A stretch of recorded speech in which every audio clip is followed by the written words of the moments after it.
며칠 전에 그 해군 여군 중사가 부대 상관으로부터 성추행을 당한 후에 극단적인 선택을 한 일이 있었습니다. 이런 사건들은 금년만 해도 몇 번째입니다.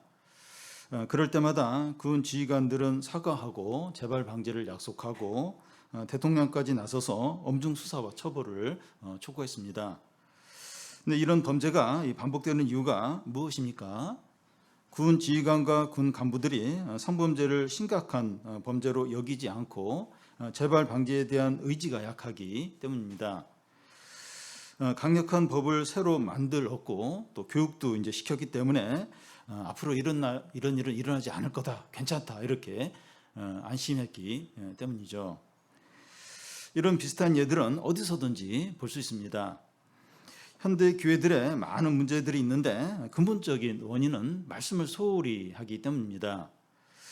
교회에서 말씀이 강조되지 않고 이제 소홀히 여기니까 교회가 세속화가 되고 교인들이 세상의 마음을 많이 빼앗기고 이단의 가르침에 이제 빠지는 겁니다. 그런데 이 모든 교회에 예배가 다 있어요. 또 사역자들과 교인들이 입으로는 말씀이 중요하다 이렇게 다 말합니다. 근데 실제로는 교인들이 말씀을 제일 우선하지 않고 또 예배가 교회 생활의 중심이 되지 않는 겁니다. 그런데 예배가 어쨌든 교회 안에서 드려지고 있고 또 교인들도 말씀이 중요하다는 말을 하고 있으니까 안심하는 겁니다. 근데 실제로는 이 말씀이 중심이 아니에요. 예배가 이렇게 어떤 교회 생활에 이제 중심이 아닌 겁니다. 근데 이제 예배를 드리고 있으니까 우리는 말씀을 잘 이렇게 중요시 여긴다. 그렇게 여기고 이제 안심을 한다는 겁니다. 근데 실제로는 소홀히 여기고 이제 있다는 거죠. 신자들에게 하나님이 이렇게 취급될 수 있습니다. 자기는 하나님을 믿고 사랑한다고 하는데 실제로는 안 그럴 수 있습니다. 주일날 예배를 드리고 나쁜 짓을 하지 않으니까 하나님을 사랑한다고 여기는 겁니다. 그런데 삶의 우선순위는 다른 것에 가 있고 또 마음은 세상에 다 가 있을 수 있습니다. 우리가 이렇게 되는 이유는 하나님이 어떤 분인지 모르고 또 하나님을 잘 모르니까 이렇게 될 수밖에 없는 겁니다. 시편 99편은 하나님이 어떤 분인가 하는 것을 분명히 보여주고 그런 하나님을 어떻게 해야 하는가 하는 것을 말씀합니다. 이 시에서는 이 후렴구처럼 3번 반복되는 말씀이 있는데 그는 거룩하시다 하는 말씀입니다. 이 시 전체에서 여호와 하나님의 이 거룩하심이 어떻게 이제 나타났는지 보여주고 거룩한 하나님께 우리가 어떻게 해야 하는가 하는 것을 말씀합니다. 시편 99편은 그는 거룩하심이다 하는 후렴구가 3번이 반복이 되는데 그 3번에 걸쳐서 이렇게 3부분으로 나누어 살펴보겠습니다. 먼저 여호와 하나님의 거룩하심이 다스림과 위대하심으로 나타난다는 겁니다. 1절에서 3절까지 한 절씩 교대 읽겠습니다. 여호와께서 다스리시니 만민이 떨 것이요 여호와께서 그룹 사이에 자정하시니 땅이 흔들릴 것이로다.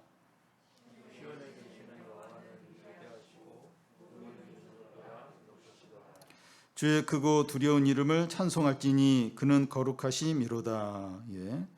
1절에 여호와께서 다스린다고 하는데 하나님이 어디서 다스리시는가 하면 그 1절 중간에 보면 그룹 사이에서 자정하신다는 겁니다.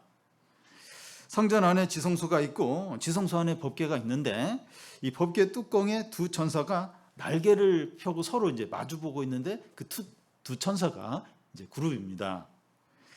여호와 하나님께서 이 지성소 안에 두 천사가 마주 보는 그룹 사이에 앉아서 다스린다는 겁니다. 그 자리가 이제 하나님의 이제 보좌인 거죠. 여러분, 이 하나님이 이 다스린다는 것을 인식하고 이 다스림을 받는 게 신앙의 기본입니다. 우리의 믿음과 삶은 이제 하나님의 다스림을 인식하고 그 순종하는데 달려 있습니다. 국가에는 이제 대통령이 있고 국민들은 대통령의 통치를 받습니다. 며칠 전에 아프간 대통령이 이 탈레반을 두려워해서 제일 먼저 도망을 쳤어요. 그래서 지금 아프간이 지금 난리죠. 그러니까 대통령의 이 통치가 없으니까 이제 국가가 그렇게 이제 그 혼란스럽게 되는 거죠. 우리가 방역 수칙을 지키고 교회 예배도 이 방역 수칙을 따라서 통제를 받고 있는데 이것이 이제 대통령의 통치를 받는 예입니다. 그와 같이 하나님께서 온 세계와 나라들과 우리 각자의 삶을 다스리는데 이것을 우리가 인식하고 순종을 하는 겁니다. 근데 우리가 하나님의 다스림을 인식하고 이제 반응을 해야 하는데 어떻게 하는가 하는 것을 말씀합니다. 1절을 다시 보면 여호와께서 다스리시니 만민이 떨 것이요 하는데 이 떤다는 그 히브리어 그 원문의 의미는 분노하다 혹은 두려움 때문에 일어나는 어떤 강한 감정을 말합니다. 다시 말해서 신체나 마음에 큰 동요가 일어나는 것을 가리킵니다. 이 분노하는 것도 마음에 이제 큰 동요가 일어나는 것인데 여기 그 떤다 하는 것은 마음이 크게 요동치는 것을 말합니다. 앞에 이 97편 1절에서는 여호와께서 다스리시니 즐거워하고 기뻐하라 이렇게 했는데 여기서는 여호와께서 다스리니 떨어라 이렇게 합니다. 하나님의 다스림을 인식했다면 가만히 있으면 안 되고 적극적으로 온 마음을 다해서 즐거워하고 기뻐하고 하라는 겁니다. 예를 들어서 자기 부모님이나 가족이나 그 친한 선배가 회장으로 있는 선배 이제 다니고 있다면 적극적으로 온 마음을 다해서 도우려고 하죠. 아니 우리 부모님이 아니 우리 가족이 또 내가 잘 아는 선배가 회장이에요. 그 회사에 내가 이렇게 다니고 있어요. 그러면 그렇지 않은 사람이 이제 회장일 때보다 훨씬 더 이렇게 마음을 다해서 뭔가 잘하려고 하죠. 그런 마음이 이제 들게 됩니다. 그와 같이 하나님께서 온 세상과 나라와 우리의 삶을 다스리는데 무관심하고 냉랭하면 안 되고 하나님의 다스림에 온 마음을 다해서 반응을 하고 기뻐하고 또 거기에 순종하려고 하라는 겁니다. 그러니까 뭐 온 세상을 다스리는 건 잘 못 느낄 수 있는데 그래도 우리의 삶, 우리 가정을 다스리는 게 느껴져요. 또 그렇게 다스리십니다. 거기에 대해서 냉랭하게 그렇게 있으면 안 되고 아니 우리 하나님이 다스리시는데 그러면서 이게 마음을 다해서 이렇게 기뻐하고 또 감사해야 하고 순종하려고 이제 하라는 겁니다. 여호와 하나님의 거룩함은 이제 온 세상을 이제 다스림으로 나타나는데 우리가 적극적으로 온 마음을 다하여 찬양하고 기뻐하고 순종하라는 겁니다. 또 여호와 하나님의 거룩함이 어떻게 나타나는가 하면 그 2절 3절에 여호와는 위대하시고 모든 민족보다 높으시고 주의 이름은 크고 두렵다는 겁니다. 주님보다 더 위대하고 더 높은 나라나 단체나 사람은 존재하지 않습니다. 바이든이나 시진핑이나 푸틴이나 전 아마존의 CEO 베이조스나 이 테슬라의 CEO인 일론 머스크나 주님보다 더 위대합니까? 세상은 그래요. 세상은 주님, 뭐 하나님, 예수님은 뭐 이렇게 무시하고 뭐 대기업, 글로벌 회사들의 어떤 회장들, 또 시진핑 이런 사람들을 더 두려워하고 더 대단하게 여기죠. 근데 더 위대해요. 이 사람들이 하나님보다 더 위대합니까? 중국이나 미국이나 러시아가 주님보다 더 높습니까? 더 높아요? 네, 더 높습니까? 요즘 브랜드 시대인데 글로벌 기업 브랜드의 가치 세계 1위가 아마존이에요. 2위가 애플이고 3위가 구글이고 삼성은 42위인데 이런 이 브랜드들이 주님의 이름보다 더 가치가 있습니까? 더 높아요? 뭐 세상은 그래요. 세상은 뭐 주님의 뭐 이름 뭐 이렇게 뭐 이런 거 뭐 하면 이제 무시를 하는데 이름 뭐 애플이나 뭐 아마존이나 이런 이름을 더 대단하게 여기죠. 근데 실제로 이런 이름들이 주님의 이름보다 더 위대하나요? 더 가치가 있나요? 주님의 이름보다 더 크고 두려운 것은 이 세상에 없어요. 네, 없습니다. 네, 주님의 이름보다 더 높고 위대하고 더 이렇게 두렵고 더 큰 이름은 없습니다. 그러니까 세상이 그 인정을 안 해서 그렇지 더 큰 이름은 없습니다. 근데 혹시 그래도 이 주의 이름보다 더 높은 게 있더라, 더 위대한 게 있더라, 더 가치 있는 게, 내가 그걸 발견했다. 그러면 그거 섬기면 됩니다. 그 이름 의지하고. 근데 그런 이름이 없으면 이제 주의 이름만 높여야 되죠. 그걸 잘 크게 여겨야 되죠. 여호와 하나님의 거룩함이 가장 위대하고 높고 또 크고 두려운 이름으로 나타나시는데 온 마음을 다하여 찬양하라는 겁니다. 온 마음을 다해. 그러니까 자꾸 잊어버려요. 자꾸 이제 우리 세상 문화가 이제 다른 이름들을 다 높여요. 더 위대하다고 하니까 우리도 은연중에 이제 막 그렇게 따라가려고 하는데 정신을 차려요. 이게 누구 이름이 가장 위대한가, 가장 큰가, 가장 높은가, 가장 두려운가, 그 이름 온 마음으로 찬양을 해야 되죠.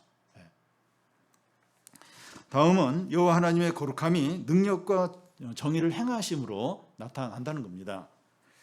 4절과 5절을 우리 한 절씩 교대로 읽겠습니다. 능력 있는 왕은 정의를 사랑하느니라. 주께서 공의를 견고하게 세우시고 주께서 야곱에게 정의와 공의를 행하시나이다.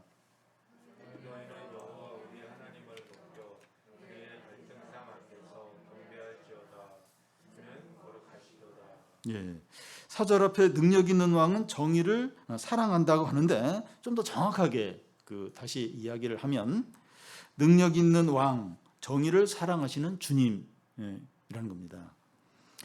주님은 능력 있는 왕이시면서 정의를 사랑하신다는 겁니다. 그래서 주께서 공의를 견고히 세운다 하는 것은 주께서 온 세상에 공의를 행하신다는 의미입니다. 또 4절 끝에 주께서 야곱에게 정의와 공의를 행하신다 하는데 이것은 이스라엘 백성을 공의와 정의로 다스리신다는 겁니다. 주님은 큰 능력이 있으면서도 공의를 행하셨습니다. 여러분, 힘이 있는데 공의를 행한다는 건 이게 쉽지가 않아요. 힘이 없으면 공의, 정의를 행해야 되는데 이래야 되는데 힘이 있어요. 힘이 있는데 공의로만 행한다는 건 쉽지 않습니다. 제가 신간 소개를 하는 글을 책 소개하는 걸 좀 읽은 적이 있는데요. 미국이 지난 30년 동안 외교에 실패했다는 것을 다루는 책이었습니다. 소련이 붕괴되고 미국이 전 세계에서 최고의 이제 강대국이 이제 되었는데 미국이 이제 그 힘을 이제 그 30년 동안 남용했다는 거예요. 예를 들어서 이라크나 아프가니스탄에 대해서 미국이 이제 그 나라와 전쟁을 해서 이긴 후에 자유민주주의 패권을 지나치게 강요를 함으로 오히려 그 나라 국민들 안에 반발심이 생겼다는 겁니다. 그러니까 그 이슬람권 그런 나라들인데 자유민주주의 이걸 너무 이제 막 강요를 하고 막 이렇게 하니까 겉으로는 그런 자유를 막 이렇게 좋아하지만 어떤 반발심이 생겨요. 그래서 이제 결국 이제 미국이 이라크에서 이렇게 미군이 철수를 했고 또 얼마 전에는 아프가니스탄에서 미군이 철수를 했는데 왜 이렇게 오래 있지 못하고 이렇게 융합을 이렇게 시키지 못하고 왜 그렇게 철수를 해야 됐는가? 돈은 엄청나게 쏟아 부었는데 그러니까 이게 거부를 하는 거예요. 국민들이 거부를 하는 거예요. 그 이유가 이제 이게 미국이 너무 이렇게 그 힘을 남용을 했다는 거죠. 너무 자기네 어떤 민주주의 어떤 이런 걸 너무 이제 이렇게 어떤 강조를 주장을 이제 했다는 거죠. 저자가 이 책에서 이제 강조하는 것은 이 오래 같이 있고 싶으면 강한 쪽이 힘을 절제해야 한다는 겁니다. 그런데 이 강한 쪽은 이제 그 정의보다도 자꾸 힘을 사용해서 원하는 대로 하려고 하는 거예요. 그러니까 이제 이런 어떤 강한 나라가 어떤 약한 나라를 이렇게 지배하고 하는 걸 오래 지속을 시키지 못하는 이유가 이렇게 공의나 어떤 이런 거로 이제 이렇게 해야 되는데 자꾸 힘으로 이제 약한 쪽을 이렇게 지배하려고 하니까 그 관계가 오래 가지 못한다. 이제 이런 이제 주장을 이제 하는 겁니다. 근데 하나님은 최고의 능력을 가지고 있지만 힘으로 하시지 않고 정의와 공의로 행하십니다. 온 세상에 대해서나 하나님의 백성에 대해서 힘으로 밀어붙이는 것이 아니라 정의와 공의를 행하시는 겁니다. 여러분, 하나님께서 그동안 우리에게 어떻게 하셨습니까? 힘으로 이렇게 하시던가요? 힘으로 막 밀어붙이시던가요? 물론 우리가 막 욕심으로 행하고 막 그렇게 막 불순종하고 이럴 때 한 번씩 힘을 사용하실 때가 있어요. 한 번씩 이렇게 한 대씩 때릴 때가 있습니다. 만약에 하나님께서 이 강력한 힘으로 우리를 주로 다루셨다면 우리는 벌써 끝장나서 이 세상에 없었을 거예요. 저는 이 자리에 없었을 것이고 여러분들도 지금 이 자리에 없었을 거예요. 만약 힘으로 매번마다 힘으로 그냥 막 패듯이 막 패고 이러면 뭐 아이고 벌써 이제 없어졌죠. 근데 하나님은 주로 우리에게 말씀으로 대하세요. 말씀이 공의인데 공의로 이제 대하시는 거예요. 말씀으로 책망하시고 돌이키게 하시고 인도하시고 격려를 하시죠. 계속 말씀으로. 힘이 무진작 세요. 근데 그 힘 사용 안 하고 계속 말씀으로 그렇게 하셨죠. 여호와 하나님의 거룩하심은 강한 힘이 있지만 정의로 행하심으로 나타내십니다. 그러니까 하나님의 거룩하심, 힘이 엄청나요. 근데 힘으로 거룩함을 나타내는 것이 아니라 말씀으로, 이 공의로 이제 자신의 거룩함을 나타내십니다. 이런 하나님께 우리는 어떻게 해야 합니까? 그 5절을 보면 너희는 여호와 우리 하나님을 높여 그의 발등상 앞에서 경배하라는 겁니다. 이 발등상은 고대 그 왕들이 이 발을 올려놓는 발판 같은 것을 말합니다. 그 발등상에 그 왕이 정복한 나라들과 그 왕들의 이름을 이렇게 다 기록을 해놓습니다. 주님의 발등상 앞에 경배하라고 하는 것은 이 정복한 나라의 왕들 중에 하나인 것처럼 우리 자신을 전적으로 낮추어서 엎드려 경배를 하라는 겁니다. 근데 우리는 그 힘 있는 사람은 두려워하는데 하나님은 두려워하지 않는 경향이 있어요. 왜냐하면 힘 있는 사람은 자기 말 안 들으면 힘으로 막 밀어붙이니까 겁을 내요. 근데 하나님은 말씀으로, 우리가 말을 안 들어도 말씀으로 하니까 무시를 해요. 그러니까 여러분 그 보면 뭐 직장에서나 어디서나 집에서도 그렇고 막 말 안 들으면 바로 무력으로 하는 사람은 말을 잘 들어요. 왜냐하면 말 안 들으면 맞으니까 뭔가 피해를. 근데 자꾸 말로 하고 이렇게 그런 사람은 자꾸 무시하는 경향이 있어요. 학생들도 선생님이 자꾸 요즘은 잘 못 때리지만 이렇게 막 이렇게 때리고 막 기합 주는 그런 선생님을 두려워하지 이렇게 말로 이렇게 타이르고 이러면 자꾸 학생들도 무시해요. 그러니까 하나님을 무시해요. 하나님을 이렇게 막 바로 막 이렇게 힘으로 하는 사람은 두려워하고 그런 경향이 우리에게 이제 있습니다. 그런데 예수님은 우리에게 이 사람을 두려워하지 말고 너의 영혼을 지옥에 보내는 하나님을 두려워하라고 하셨습니다. 말씀이 공의인데 이것으로 심판받는 게 진짜 두려운 거예요. 여러분 말씀은 피할 구석이 없어요. 피할 틈이 없고 그 말씀의 심판은 영원합니다. 그러니까 그냥 막 이렇게 막 무력을 행하고 막 이렇게 뭘 빼앗고 막 이렇게 뭐 이런 사람이 당장은 두려운 것 같은데 이렇게 말씀으로 이렇게 하는 하나님은 우리 자꾸 이렇게 무시하고 이렇게 그런데 하나님이 찾아올 때가 찾아오고 그럼 못 피합니다. 못 피하. 어떻게 말씀을 피합니까? 그리고 그 심판은 영원하고. 그러니까 진짜 두려운 게 이렇게 사람도 진짜 두려운 사람이 말로 이렇게 하고 이렇게 그 화도 안 내고 말로 이렇게 이 사람이 진짜 두려워요. 한 번 이 사람이 이제 딱 이제 이렇게 작정하고 이제 뭔가 이렇게 우리에게 뭐 이렇게 다가오면 그때는 이제 피할 수가 없어요. 진짜 두려워야 될 분이 말씀으로 봐서 이걸 무시하면 안 돼요. 이게 진짜 두려운 거죠. 힘으로 하지 않고 말씀으로 공의를 베푸시는 이 하나님 앞에 겸손하고 순종하시 바랍니다. 마지막으로 여호와 하나님의 거룩함이 응답과 용서로 나타나는 겁니다. 여호와 하나님의 거룩함을 알고 바르게 반응하는 세 사람을 언급하고 있습니다. 6절, 7절을 한 절씩 교독 읽겠습니다. 그의 제사장들 중에는 모세와 아론이 있고 그의 이름을 부르는 자들 중에는 사무엘이 있도다. 그들이 여호와께 간구하며 응답하셨도다. 여호와께서 구름 기둥 가운데서 그들에게 말씀하시니 그들은 그가 그들에게 주신 증거와 율례를 지켰도다. 이 제사장의 대표로 모세와 아론을 말하고 선지자의 대표로 사무엘을 말합니다. 그들이 하나님께 간구하면 하나님께서 응답하셨습니다. 모세가 기도하자 홍해가 갈라졌어요. 또 강야 생활하는데 물이 없어서 백성들이 원망할 때나 고기 먹고 싶다고 막 불평할 때 모세가 기도하면 하나님께서 필요를 채워주셨습니다. 사무엘은 블레셋이 쳐들어갈 때 기도했어요. 우리 다 미스바에 모여서 기도하자, 막 회개 기도 하니까 뭐 이 블레셋을 이길 수 있도록 하나님께서 도와주셨습니다. 모세와 아론은 하나님께서 구름 기둥 가운데 말씀하시는 것을 다 듣고 순종했습니다. 하나님께서 이 구름 기둥 가운데 말씀하시면 백성들이 다 순종할 것 같은데 안 그래요. 똑같이 그 구름 기둥 가운데서 하시는 말씀을 듣고 모세와 아론과 또 사무엘은 순종을 하는데 이 백성들은 순종을 안 해요. 불순종을 했습니다. 근데 모세와 아론과 사무엘은 하나님의 거룩함을 보고 선포되는 말씀에 순종으로 반응을 했습니다. 여러분, 모세나 그 아론이나 사무엘은 어떤 별종의 어떤 우주에서 온 어떤 특별한 어떤 별종의 사람이 아니라 우리가 똑같은 어떤 감정, 느낌, 어떤 욕구를 가진 똑같은 사람들이에요.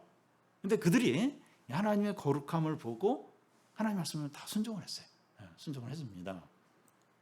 우리도 이 하나님의 거룩함을 경험해서 알고 있어요.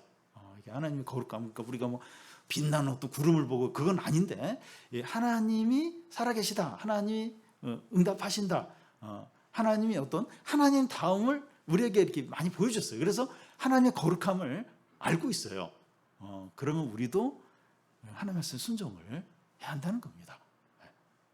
모세와 아론과 사무엘은 순종을 했는데 왜 우리는 말씀에 순종하지 못할까? 우리도 하나님의 거룩함을 알아요. 알고 있습니다. 그렇기 때문에 하나님 말씀 순종을 해야 됩니다. 순종 안 하는 걸 이렇게 당연하게 여기면 안 되고, 순종하는 게 이걸 당연하게 여기게 되죠. 하나님의 이 거룩하심은 백성들의 죄를 용서하실 때 더욱 잘 나타납니다. 8절인데 주께서 그들에게 응답하셨고 그들의 행한 대로 갚기는 하셨으나 그들을 용서하시는 하나님이십니다.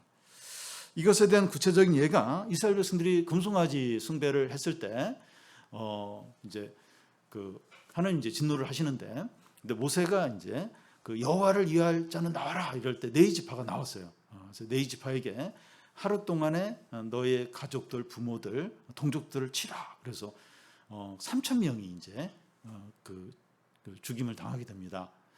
그러고 나서 모세가 이제 하나님 앞에 가서 기도하는데 하나님이 내가 이 민족 싹 쓸어버리고 너로 인해서 그 새로운 민족을 만들겠다 그렇게 합니다. 그때 모세가 내 생명을, 내 이름을 생명책에서 지울지언정 이 민족을 용서해달라고 이렇게 간구를 합니다. 하나님이 이 모세의 이 기도를 듣고 백성들을 용서해요. 백성들을 멸하지 않습니다.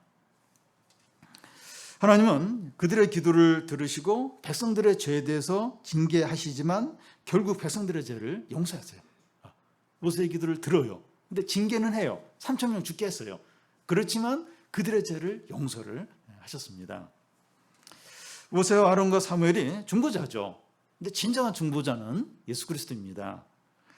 예수 그리스도가 하나님과 우리 사이를 막고 있던 모든 죄를 다 짊어지시고 십자가에 죽으심으로 우리의 모든 죄를 사하셨습니다. 예수 그리스도를 통해서 이 하나님의 거룩하심이 너무나 분명하게 드러났습니다. 나는 하나님의 거룩함을 본 적이 없는데, 나 잘 모르겠는데, 나는 뭐 빛난 구름을 본 적도 없고, 죽은 사람이 살아나는 것도 본 적도 없고, 나 하나님의 거룩함을 모르는데, 예수 그리스도가 십자가에서 우리의 죄를 다 용서한 이게 죄 용서. 우리가 그 죄를 다 짊어지고 우리가 심판을 받아야 되는데 예수 그리스도가 우리 죄를 다 짊어지고 우리 죄가 사함 받고, 이게 이제 하나님의 거룩함이죠. 하나님의 거룩함이 너무 분명하게 드러난 거죠. 우리는 하나님의 거룩함 너무나 잘 알고 있어요. 그걸 믿고 있고 너무나 잘 알고 있죠. 그러면 예수 그리스도가 우리 죄를 다 해결했기 때문에 우리가 아무리 죄를 지어도 징계가 없습니까? 예수님이 다 징계를 당했기 때문에 그렇지 않죠. 우리에게 징계가 있는데 죄에 대한 전적인 징계가 아니라 전적인 징계는 예수 그리스도가 다 받으셨죠. 죄에 대한 우리가 죄를 깨닫고 회개하도록 이제 징계를 하십니다. 그러니까 이 죄에 대한 전적인 징계는 예수님이 다 받으셨어요. 근데 우리가 죄를 깨닫고 회개하도록 이렇게 징계를 거기에 그렇게 하도록 징계를 주십니다. 우리가 이 죄와 욕심과 불신앙에 대해서 아무리 큰 징계를 받는다 할지라도 예수께서 대신 다 받으셨고 우리는 죄를 깨닫고 돌아오도록 조금만 징계를 받는 겁니다. 그러니까 우리가 어떤 큰 죄를 지어서 어떤 큰 어려움을 당하겠어요. 내 죄에 대해서 하나님이 다 이렇게 거기에 대해서 심판을 하시. 그게 아니에요. 우리 죄에 대한 전적인 징계는 예수님이 다 받으셨죠. 근데 우리가 이 죄를 깨닫도록, 죄에서 돌아오도록 이렇게 조금만 이제 징계를 하신 거예요. 우리가 지금 그러니까 죄 때문에 받는 어떤 징계라면 우리가 받는 어려움이 다 그 죄에 대한 징계는 아닌데 죄 때문에 징계를 받는다면 그 죄에 대한 전적인 징계가 아니라 조금만 그래서 죄를 깨닫고 회개하고 죄에서 돌이키도록 조금만 이제 징계를 하시는 거죠.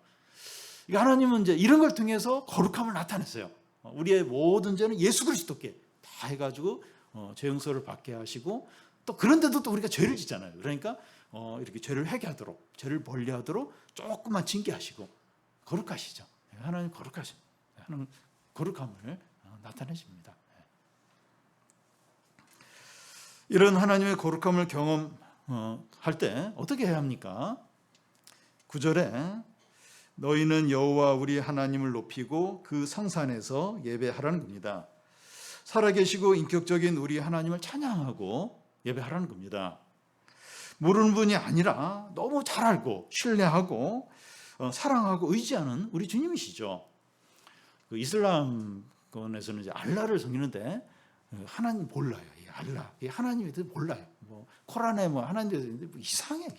하여튼 그러니까 지금 그 아프가니스탄 그 탈레반도 이제 알라를 믿는다는데 이상해. 그게 무슨 괴물을 믿는, 악마를 믿는, 악마를 믿는다는 게 맞아요. 몰라요. 이슬람은 하나님이 잘 몰라요. 근데 우리는 모르는 분이 아니에요. 너무 잘 알아요. 인격적이고 살아계시고 이렇게 경험을 했고 그런 하나님을 우리가 믿는 거죠. 그 하나님을 찬양하는 그 하나님. 모르는 하나님이 아니에요.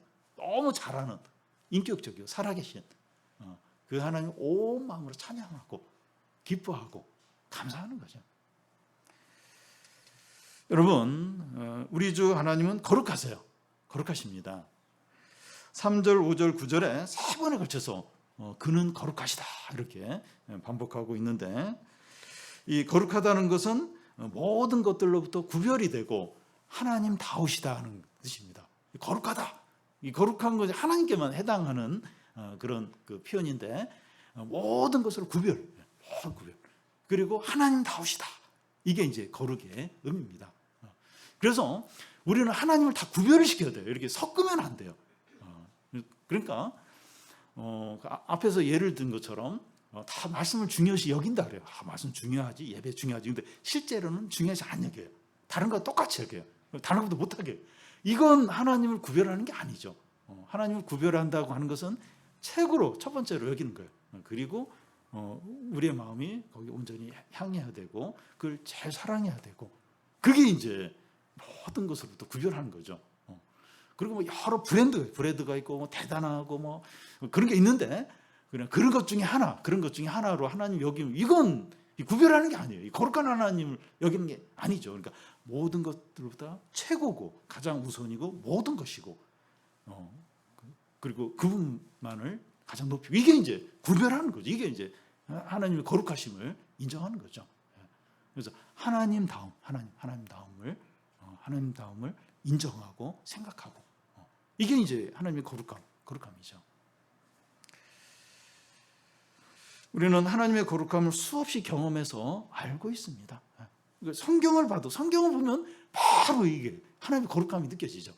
그리고 삶을 통해서 하나님다움을 많이 경험을 했어요.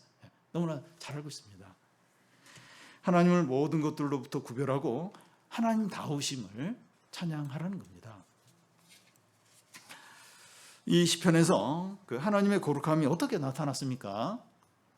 하늘 보좌에 앉으시고 온 세상을 다스리시고 모든 것들보다 위대하시고 높으시고 크고 두려우신 이름을 가지셨습니다. 이 세상 어떤 이름보다 크고 위대하세요. 어떤 이름보다 크고 위대하십니다. 그리고 하나님은 강한 힘을 가졌지만 우리에게 말씀 곧 공의로 대하십니다. 여러분, 이런 존재가 있습니까? 세상에 엄청난 힘이 있는데 공의로만, 절대 공의로만. 하나님밖에 없어요. 하나님 이러십니다. 하나님 이런 분입니다. 이런 분이십니다. 우리 기도에 응답하시고 죄에 대해서 징계하시지만 예수 그리스도 때문에 용서하십니다. 우리가 다 그 죄를 감당을 해야 되는데 예수 그리스도가 이제 다 감당을 하시고 그러면서 이제 용서를 하시죠. 용서. 조금만 이제 감당하게. 은혜입니다. 은혜. 너무나 감사하죠. 너무나 감사합니다. 이런 거룩한 하나님을 떨면서 찬양하고 무감각하게 떨면서 온 마음으로 막 요동치듯이 막 온 마음으로 떨면서 찬양하고 엎드려 경배하고 즐겁게 예배하시기를 바랍니다.